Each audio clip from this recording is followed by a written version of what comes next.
نبض قلب الوطن. في صعيد مصر الجميل بالقرب من مياه النيل الهادئة في أسوان، كان يعيش طبيب عظيم اسمه الدكتور نبيل. كانت عيونه تلمع بحب لا يضاهى لوطنه. لم يكن الدكتور نبيل يسعى إلى الشهرة أو المال. كانت ثروته الحقيقية تكمن في نبضات قلوب الأطفال الصغار التي كان يصلحها بعناية فائقة. كان الدكتور نبيل يؤمن بالعمل الجماعي. كانت عيادته خالية من الأنانية، وكان يعمل بجانبه فريق مدهش، منهم الممرض كريم المخلص.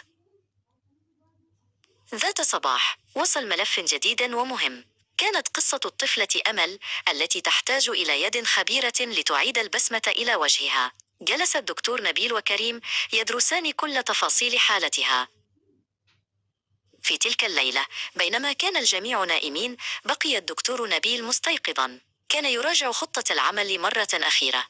قال لنفسي: هذا العمل ليس من أجلي، بل من أجل أمل ومن أجل كل شبر من تراب مصر. في غرفة العمليات كانت الأجواء هادئة ومليئة بالتركيز. كانت أيدي الدكتور نبيل وكريم تتحركان بدقة مذهلة، كأنهما يؤديان سيمفونية طبية. الكل يعمل كقلب واحد. مرت الساعات كأنها دقائق، وتمت العملية بنجاح. تنهد الدكتور نبيل بارتياح عميق. لم يفكر في أنباء الصحف، بل فكر في راحة أمل الصغيرة.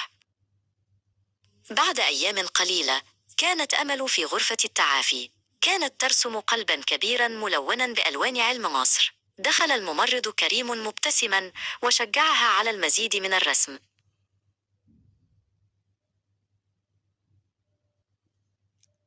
مر الدكتور نبيل بجانب الغرفة وشاهد أمل وهي تضحك. كان ذلك المشهد أجمل مكافأة يمكن أن يحصل عليها. شعر أن قلبه يمتلئ بالفخر الصادق.